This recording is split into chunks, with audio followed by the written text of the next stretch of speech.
Sveiks, Mārtiņ! Čau! Apsveicu tevi tālāk atlikušā mūža pirmajā dienā. Paldies, paldies! Es domāju, mēs to nosimēsim ar vienu kārtīgu riteņbraucienu. Tā, paldies! Tūlītās salikšu puķītes vāzītē. Kas tā par vāzīti? Tas taču maisiņš. Nē, tā ir vāze. Mums ekopriekā ir tikai šitāds pāris vāzītes. Tā vietā ir vesels plauks ar dažādu izmēru vāziem. Viss ir tāds dažs pakanas vāzītes. Tas ir tāds inovatīvs produkts, bet lietojams pavisam vienkārši. Jāpalīdzam karstā ūdens un laižam iekšā augstu ūdeni.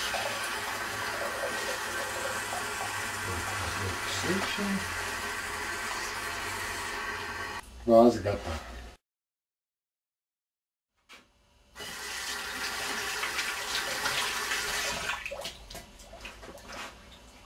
Vai jums arī gadās tāpēc, kā man, mazgājot rokas, krāns tiek attaisīts pilnībā tā vietā, lai varētu attaisīts puses mazāk.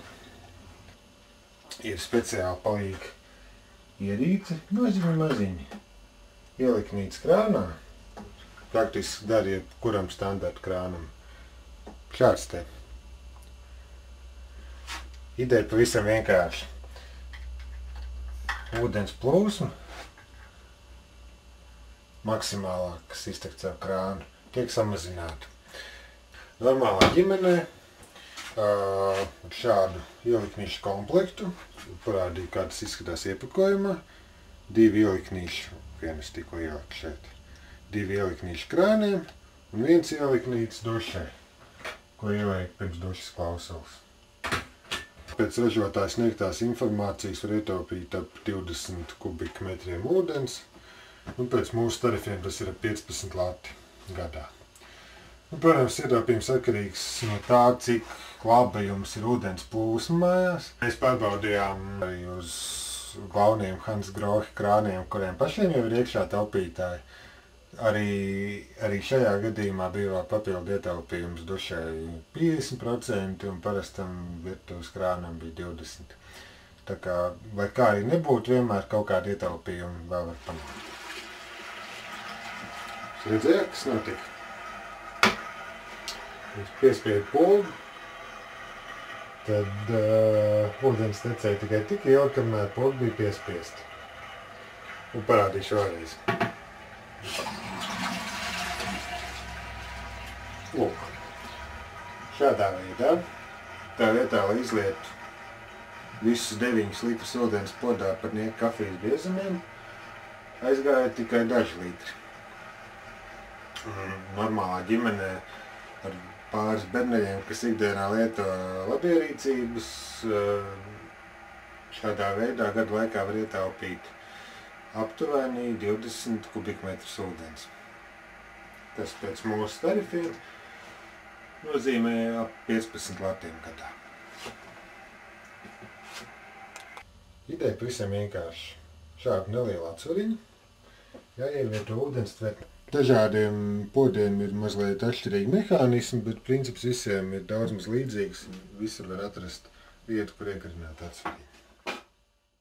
Izslēgsim vēl datoru un varēsim doties. Bet printeri neslēgsi? Printeri? Man printers automātiski atslēdzās. Tas ir kā automātiski? Automātiski. Parādu. Mēs ekopriekā lietojam šādu. Tas ir gaidīšanas režīma automātiskais izslēdzējs. Un ideja pavisam vienkārši. Dators ir pieslēgts šeit, galvenajā rozetē. Un tad, kad dators izslēdzās, tad automātiski tiek izslēgti visi pārējie palīgi aparāti, kas šeit ir iešķipselēti. Tad datoram tas ir printeris, monitors, modems, rūteris, skaļruņa austiņas, varbūt vēl kādi citi aparāti. Savukārt televizoram tie ir DVD playeris, satelīta televīzijas dekoderis, mājas kinozāle, citiem varbūt arī spēļu konsoles. Pēc ražotā informācijas runa ir par 8 vatiem pārvēršot pēc mūsu elektroenerģijas tarifiem. Tas ir gan datoru palīgu ierīcēm, līdzīgi arī televizoru palīgu ierīcēm. Runājot par televizoru, tad parādīt vēl vienu ierīci. Par šo var izslēgt gaidīšanas režīmu arī televizoram.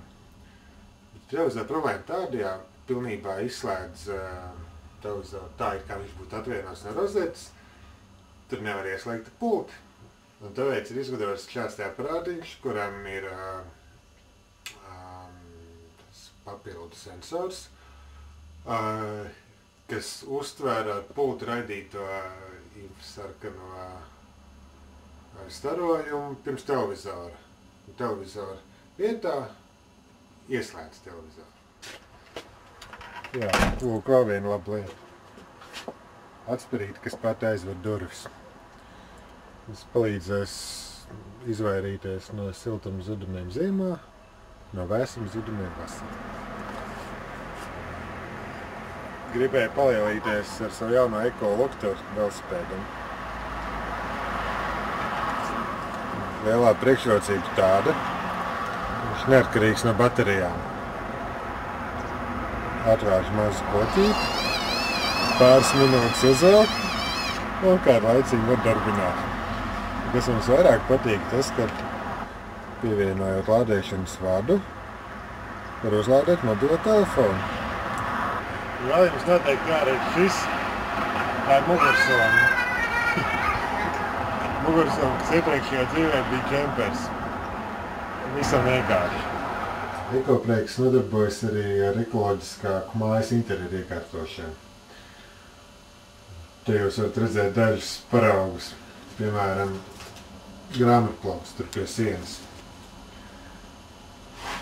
Visekoloģiskākais šim plauktam laikam ir tas, ka plaukta nav vispār. Nākamais līmenis ir atkārtot lietu izmantošanu. Piemēram, šīs te lampas. Šī lampa iepriekšējā dzīvē bija dāvana papīrs. Un tad jūs mierīgi varat uztaisīt arī paši savām rokām. Savukārt šī lampa iepriekšējā dzīvē bija pudele. Attiecībā uz mēbelēm mums ieteikums ir izvērtēt, vai nav iespējams izmantot lietotas mēbeles. Nākamais kritērijs ir censties izvēlēties organiskas izcelsmes, koka vai pītās mēbeles. Pluss ir ne tikai tas, ka bieži vien koka mēbeles prasa mazāk enerģijas patēriņu, gan transportējot, gan ražojot nekā daudz citu materiālu. Bet arī tas, ka koks pēc būtības ir siltumnīcas efekta gāzes CO2, jeb oglekļa dioksīda konservs. Koks augot izmanto šo CO2. Vienīgais jāskatās, lai šis koks būtu nācis no ilgspējīgi apsaimniekotiem mežiem. Parasti to var atpazīt pēc FSC vai PMC certifikātu. To es droši varu prasīt tirgotājiem, vai viņi var uzrādīt koku izcelsmi.